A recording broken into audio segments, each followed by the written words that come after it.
ஒரு மகிழ்ச்சியான செய்தி. இதயம் நல்லெண்ணெயின் விலை லிட்டருக்கு ரூபாய் 105 குறைஞ்சிருக்கு. செப்டம்பர் 2023ல 1 லிட்டர் இதயம் நல்லெண்ணெயின் அதிகபட்ச விலை ரூபாய் 503. ஆனா இப்ப 1 லிட்டர் இதயம் நல்லெண்ணெயின் விலை ரூபாய் 398 மட்டும்தான் தமிழ்நாட்டுல. அப்ப இனிமே எல்லாரும் இதயம் நல்லெண்ணெய் வாங்கலாம் இல்ல? ஊழல் குறித்து பேசுவதற்கு அனுமதி கேட்டோம், அனுமதி மறுக்கப்பட்டது. 6/3/2025 அன்று 4 நாட்கள் டாஸ்மாக் தலைமை அலுவலகம் மற்றும் இதர அலுவலகத்திலும் டாஸ்மாக் நிறுவனத்திற்கு சப்ளை செய்த மதுபான தயாரிப்பு தொழிற்சாலைகளிலும் மத்திய அமலாக்கத்துறை சோதனை நடைபெற்றது. மத்திய அமலாக்கத்துறை சோதனையில் கிடைக்கப்பட்ட ஆவணங்களின்படி சுமார் 1000 கோடி ரூபாய் மேல் முறைகேடு நடந்துள்ளதாக அமலாக்கத்துறை தொலைக்காட்சியின் வாயிலாக, பத்திரிகையின் வாயிலாக செய்திகள் வெளியிடப்பட்டன. அமலாக்கத்துறை சோதனை நடத்தியதை எதிர்த்து டாஸ்மாக் நிறுவனம் அரசு நிறுவனத்தில் சோதனை நடத்தியது தொடர்பாக ஒரு வழக்கும், ஊழியர்களை துன்புறுத்தியதாக மற்றொரு வழக்கும் நீதிமன்றத்திலே தொடர்ந்தது. மேலும் மத்திய அமலாக்கத்துறை டாஸ்மாக் தொடர்புடைய மேல் நடவடிக்கைகள் எடுக்கக்கூடாது என்று சென்னை உயர்நீதிமன்றத்தில் வழக்கு தொடர்ந்தது. இதை விசாரித்த சென்னை உயர்நீதிமன்றம் 2 கொண்ட நீதிபதி அமர்வு முதலில் விசாரணைக்கு எடுத்துக் கொள்ளப்பட்டு விசாரணை ஆரம்ப கட்டம் நடந்தது. அந்த ஆரம்ப கட்டத்தில் முடிந்த பிறகு தள்ளி வைக்கப்பட்டது. அதில் இருந்த நீதிபதிகள் அந்த வழக்கிலிருந்து தங்களை விடுவித்துக் கொண்டார்கள். உயர்நீதிமன்ற தலைமை நீதிபதி அவர்கள் மற்றொரு அமர்வை இந்த வழக்கு சம்பந்தமாக விசாரிக்கலாம் என்று ஒரு புதிய அமர்வை நியமித்தார்கள். அந்த அமர்விலே இந்த வழக்கு வந்தது. அதை சந்திக்க திராணி இல்லாத இந்த டாஸ்மாக் அரசு நிறுவனமான டாஸ்மாக் நிறுவனம் உச்ச நீதிமன்றத்தை இன்றைய தினம் நாடி இருக்கிறது.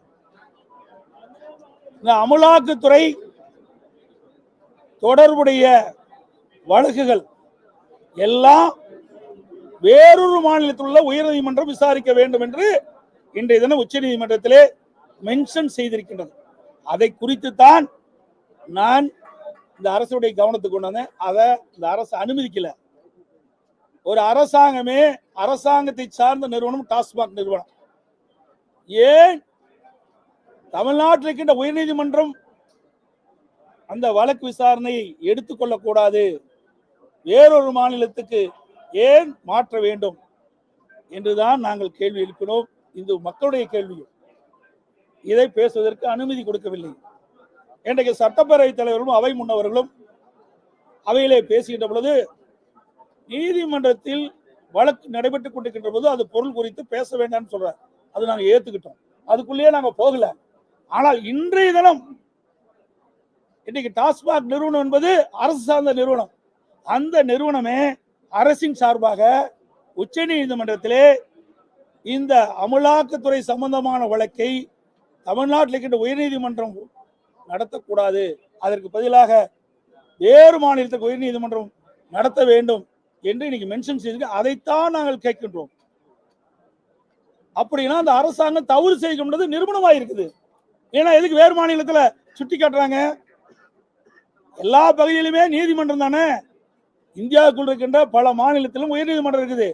எங்கு விசாரிச்சாலும் இதைத்தான் விசாரிப்பாங்க. ஆனா தமிழ்நாட்டில் விசாரிச்சா அவ்வப்போது தொலைக்காட்சியின் வாயிலாக, பத்திரிகையின் வாயிலாக இவர்கள் செய்த தவறு உடனுக்குடன் போய் சேரும்.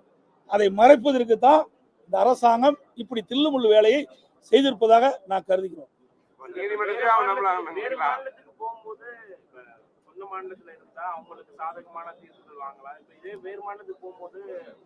ஏங்க, நீதிமன்றத்தில் போய் சாதக பாதகம்லாம் கிடையாது.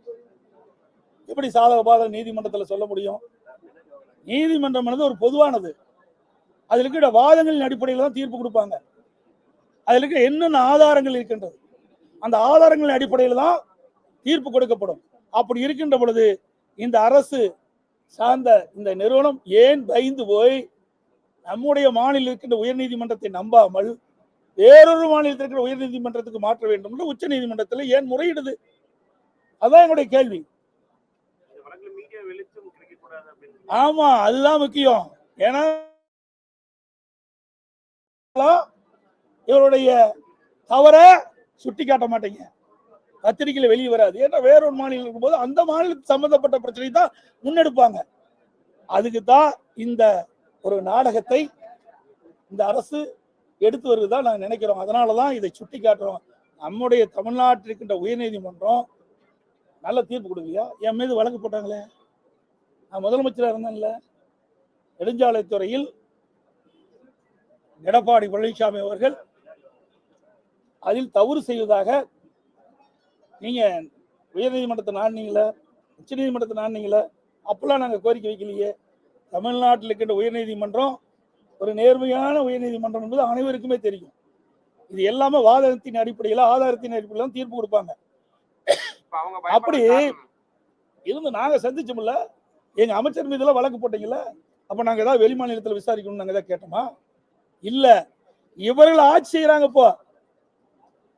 இப்போ நாங்க ஆட்சி செஞ்சு அவ எதிர்கட்சி இருந்தா கூட பயப்படலாம். இப்போ ஆளுகின்ற ஆட்சியே திமுக ஆட்சி. அப்படி இருக்கும்போது ஏன் பயப்படுறாங்க? இதில் ஏதாவது தவறு நடப்பதான் தெரியுது. எப்படி தனிப்பட்ட? இது அரசு சார்ந்த நிறுவனங்க, என்னுடைய பிரச்சனை இல்ல. இது அரசு சார்ந்த நிறுவனம். டாஸ்மாக் நிறுவனம் என்னது யாருது? ஏன்னா தனிப்பட்ட நிறுவனம் முதலமைச்சருடையதா? அப்படித்தான் இருக்க மாட்டேங்குது. அதனாலதான் பயப்படுறாங்க.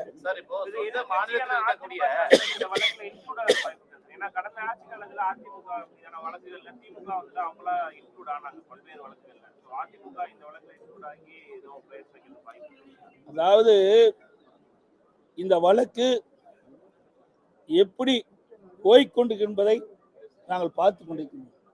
இதில் சுணக்கம் ஏற்பட்டால் மக்களுடைய பிரச்சனைக்காக மக்களுடைய பணத்தை கொள்ளையடித்தவர்களை சட்ட ரீதியாக அவர்கள் அதிலே சட்டத்தை முன் நிறுத்தப்பட வேண்டும். அதில் ஏதாவது பிரச்சனை இருந்தால் நாங்கள் அதை பற்றி சிந்திப்போம். அதோட நாங்க வெளிநடப்பு செய்யும் போது திரு ஸ்டாலின் பேசுறாரு, ஆண்டு காலம் ஆட்சி அதிகாரம் உங்களுக்கு முக்கியம், ஆனா நாட்டு மக்கள் முக்கியம் இல்ல, ஓட்டு போட்டு தேர்ந்தெடுத்த மக்கள் முக்கியம் இல்ல, மீனவர் பெருமக்கள் முக்கியம் இல்ல, அடுத்து வருகின்ற தேர்தலில் வாக்குகளை பெற வேண்டும் என்ற அடிப்படையில இன்றைக்கு மற்றவர்கள் பழி போட்டு திராவிட முன்னேற்ற கழக தலைவர் திரு ஸ்டாலின் அவர்கள் தப்பிக்க பார்க்கிறார். இந்த கிராமத்தில் ஒண்ணு சொல்லுவாங்க, அத பாத்தீங்கன்னா தும்பை விட்டு வாழை பிடிப்போன்னு சொல்லுவாங்க. 16 ஆண்டு கால ஆட்சி அதிகாரத்தில் இருக்கும் போதெல்லாம் ஒன்றும் செய்யாம இன்றைய தினம் கிராமத்தில் சொல்கின்ற பழைமொழி பாரி தும்பை விட்டு வாழை பிடிப்பதாக கதையா இருக்கு. எல்லா வகையிலும் பிடித்தான். கச்சத்தீவை தாரை வார்த்து இவருதான், அதை எதிர்ப்பு குரல் கொடுக்கிறது இவருதான், வெட்டை வேடம் போடுகின்ற முதலமைச்சர் இன்றைய முதலமைச்சர். அதே போல நீட் தேர்வை கொண்டு வருவதும் காங்கிரசும் திமுக தான். அப்பவே கொண்டு வரலைன்னா இவ்வளவு பிரச்சனை இருக்கு. பிரச்சனையை உருவாக்குவதும் இவர்கள் தான், அந்த பிரச்சனையை திசை திருப்புவதும் நாடகத்தை அரங்கேற்றுவதும் திமுக தான். எல்லாம் கைவந்த கலை. நாட்டு மக்களை ஏமாற்றுவது எப்படி என்று திமுக காரனை கேட்ட சொல்லுவோம்.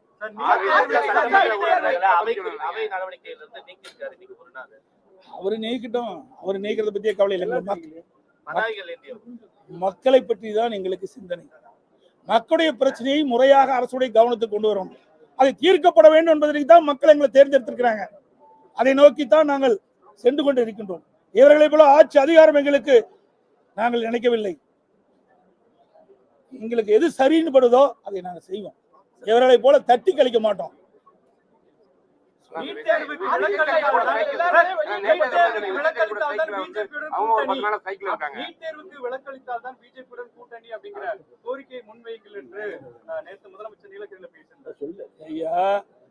ஆடு நனைகிறது ஓனாய் அழுதுதான், உனக்கு ஏயா வளர்க்கிற?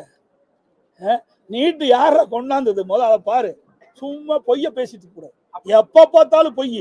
இன்னொன்று சொல்லிக்கிட்டு இந்தியா கூட்டணிங்கிற இந்தியா கூட்டணியில காங்கிரஸ் தான் முக்கிய பங்கு வகிக்குது. இந்த இந்தியா கூட்டணி 2வது கூட்டம் பெங்களூர் நடக்குது. அப்போ நான் தெரிவிச்சேன், இன்னைக்கு முதலமைச்சர் பெங்களூர் போறீங்க, தமிழ்நாட்டு அணைகள்லாம் மேட்டூர் அணையில் நீர் குறைவா இருக்குது, விவசாயிகளுக்கு தேவையான நீர் கிடைப்பன்ற பேச்சை நீங்க எடுங்க, நேரே பெறுவதற்கான நடவடிக்கை எடுங்கன்னு சொன்னேன். ஏதாவது காது போட்டுட்டாரா? இந்தியா கூட்டணியில ஒரே ஒரு கேள்வி மட்டும் வைங்க, இன்னைக்கு இந்தியா கூட்டணியில் நாங்கள் அங்கம் வகிக்க வேண்டும் என்றால் 50 ஆண்டு காலம் போராடி வந்து உச்ச நீதிமன்றத்தின் மூலமாக பெற்ற தீர்ப்பை நீங்கள் முழுமையாக நிறைவேற்றுங்கள்.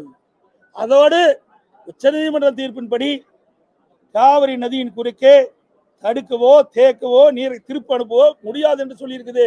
அங்கே குறுக்கே மேகதாது அணை கட்டப்படும் என்று சொல்லியிருக்கிறேன், கட்டக்கூடாது. அதுக்கு உறுதிமொழி வாங்கி கொடுத்திருந்தா பரவாயில்ல. இந்த முதலமைச்சர் இதை கேட்கிறாரு, அப்புறம் இந்தியா கூட்டணி சேர்ந்து என்ன பிரயோஜனம்? குடும்பத்தில் இருக்கிறவங்க அதிகாரத்துக்கு வர வேணும், வேற ஒன்றும் இல்லை. பாருங்க, குடும்பத்தில் பாருங்க, திரு கருணாநிதி, அதுக்கு பிறகு ஸ்டாலின், அதுக்கு பிறகு உதயநிதி, திருமதி கனிமொழி, தயாநிதி இவருக்கு தாங்க இருப்பாங்க எல்லா கீ போஸ்ட். அந்த கட்சியில பாத்தீங்கன்னா குடும்பம் தான் ஆட்டோபாக்ஸ் மாதிரி அப்படியே சுருட்டி வச்சிருக்கு. குடும்ப ஆட்சி. அதுக்கு முடிவு கட்ட தேர்தல் 2026 நடைபெற்ற சட்டமன்ற தேர்தல். சார், அதுக்கு என்ன மாற்று விடுங்க சார். இதை சந்திக்கிறத ஒரு பெரிய விஷயமா உங்க பத்திரிகையில ஊடகத்தையும் காட்டுறீங்க, வேற வழி இல்ல.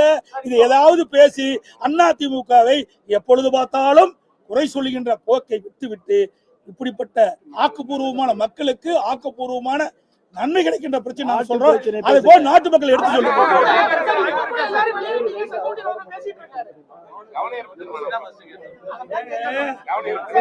கேள்வி கேட்கறீங்களே. இன்றைய தினம் நேரு சகோதரர் மற்றும் அவருடைய சார்ந்த நிறுவனத்தை எல்லாம் ரெய்ட் நடத்திட்டு இருக்கு. ஒரு கேள்வியாவது யாரை கேட்கறீங்களா? திமுகவை சார்ந்த எந்த நிறுவனத்திலாவது இப்படி நடைபெற்ற சம்பவத்துக்கு ஒரு கேள்வி இதுவரை கேட்டிருக்கீங்களா? நான் பல முறை உங்கள் முன் தோன்றி ஊடகத்துக்கும் பத்திரிகையும் பேட்டி கொடுத்துருக்கிறேன். ஒரு முறை கூட திமுக பற்றி கேள்வி கேட்க மாட்டேங்கிறீங்க. திமுக தலைவர்கிட்ட போய் கூட கேட்க மாட்டேங்கிறீங்க, முதலமைச்சர் போய் கூட கேட்க மாட்டேங்கிறீங்க, துணை முதலமைச்சரையும் கேட்க மாட்டேங்கிறீங்க. எந்த கேள்வி கேட்டாலும் பதில் தர நான் தயார். நாட்டு மக்களுடைய பிரச்சனையை குறித்து